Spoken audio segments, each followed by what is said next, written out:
आज का हमारा टॉपिक है सिंधु घाटी सभ्यता।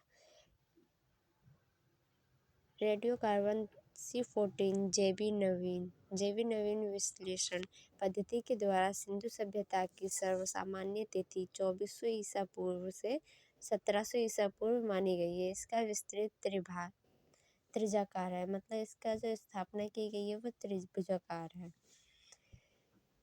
सिंधु सभ्यता की खोज 1921 में राय बहादुर दयालराम साहनी ने की थी। सिंधु सभ्यता को आदि ऐतिहासिक अथवा कांस्य युग में रखा गया है। इस सभ्यता के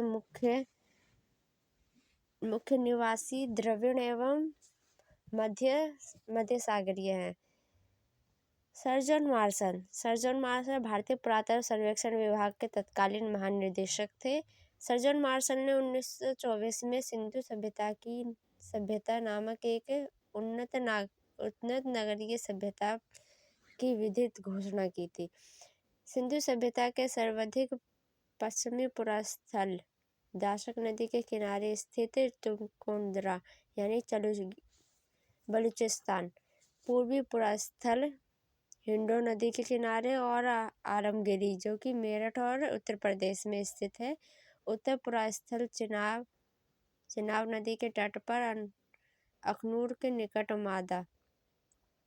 माडा व दक्षिण पुरास्थल गोदावरी नदी के तट पर स्थित है। सिंधु सभ्यता या सेंधव सभ्यता नगरीय सभ्यता थी। सेंधव सभ्यता से प्राप्त परिपक्व अवस्था वाले स्थलों में केवल 6 को ही बड़े नगर की संज्ञा दी गई है: मोहनजोदड़ो, हड़प्पा, गढ़वारिका, धोलावीरा, राखीगढ़ी और कालीबंगन। स्वतंत्रता प्राप्ति पश्चात हड़प्पा संस्कृति के सर्वाधिक स्थल गुजरात में खोजे गए हैं। इसमें नोट्स क्या है? सिंधु घाटी सभ्यता का सबसे बड़ा स्थल मोहनजोदड़ो है, जबकि इसका सबसे बड़ा स्थल राखीगढ़ी है, जो कि घंघर नदी के किनारे है, हरियाणा में स्थित है, जिला कहा गया है। इसकी खोज 1663 में सूरजभान ने की थी। लोथल ऑफ सुतकोत्रा सिंधु सभ्यता का बंदरगाह है।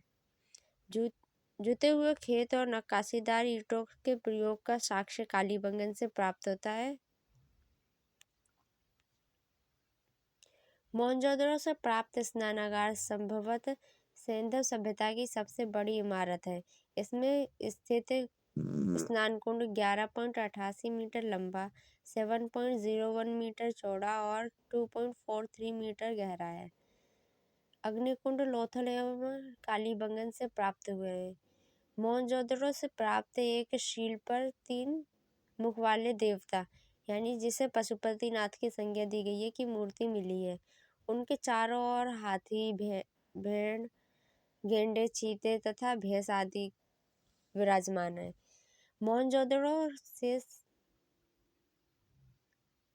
मोहनजोदड़ो से नर्तकी की एक कांस्य मूर्ति मिली है। हड़प्पा की मोहरों से प्राप्त अधिक एवं संगीत पुरुष का अंकलन मिलता है। यहाँ से प्राप्त आयताकार मोहर से स्त्री के गर्भ में निकलता पौधा दिखाया गया है।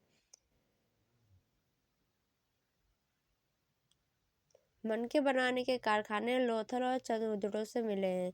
सिंधु सभ्यता की लिपि भाव चित्रात्मक है। ये लिपि दाई ओर से बाई ओर लिखी जाती है। जब अभिलेख एक से अधिक पंक्तियों का होता था तो पहली पंक्ति दाई से बाई और दूसरी बाई से दाई लिखी जाती थी।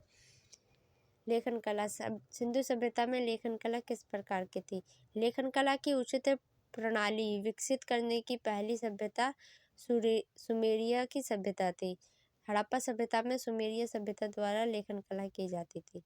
सिंधु सभ्यता के लोगों ने नगरों तथा घरों के विन्यास के लिए ग्रिड पद्धति अपनाई थी। ग्रिड पद्धति द्वारा वहाँ भवनों का निर्माण किया जाता था। घरों के दरवाजे, खिड़कियां सड़क की ओर न खुलकर पखवाड़े की ओर खुलते थे। केवल लोथल नगर में घरों के दरवाजे मुख्य सड़क की ओर खोले जाते थे। सिंधु सभ्यता में मुख्य फसल गेहूं और जौ की होती थी। सेंधववासी मिठास के लिए शहद का प्रयोग करते थे। रंगपुर एवं लोथल में चावल के दाने मिले हैं। इनसे धान की खेती होने का प्रमाण मिलता है। चावल के प्रमुख साक्ष्य लोथल से ही प्राप्त हुए हैं। सुरकोतड़ा कालीबंगन एवं लोथल से सेंधवकालीन घोड़े के अस्थिपंजर मिले हैं। तौल की इकाई संभवतः 16 के अनुपात में थी। सेंधव सभ्यता के लोग यातायात के लिए 2 पहिए एवं 4 पहिए वाली बैलगाड़ी या भैंसा गाड़ी का प्रयोग करते थे।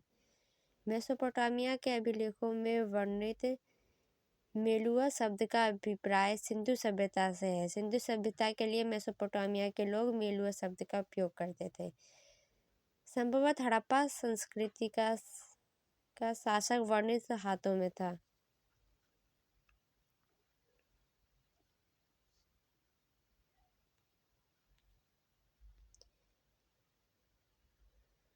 पेगट ने हड़प्पा एवं मोहनजोदड़ो को एक विस्तृत समाज से जुड़ाव राजधानी कहा है। सिंधु सभ्यता के लोग धरती को उर्वरता की देवी मानकर उनकी पूजा करते थे। वृक्ष पूजा एवं शिव पूजा के प्रचलन के साक्ष्य भी सिंधु सभ्यता से मिले हैं।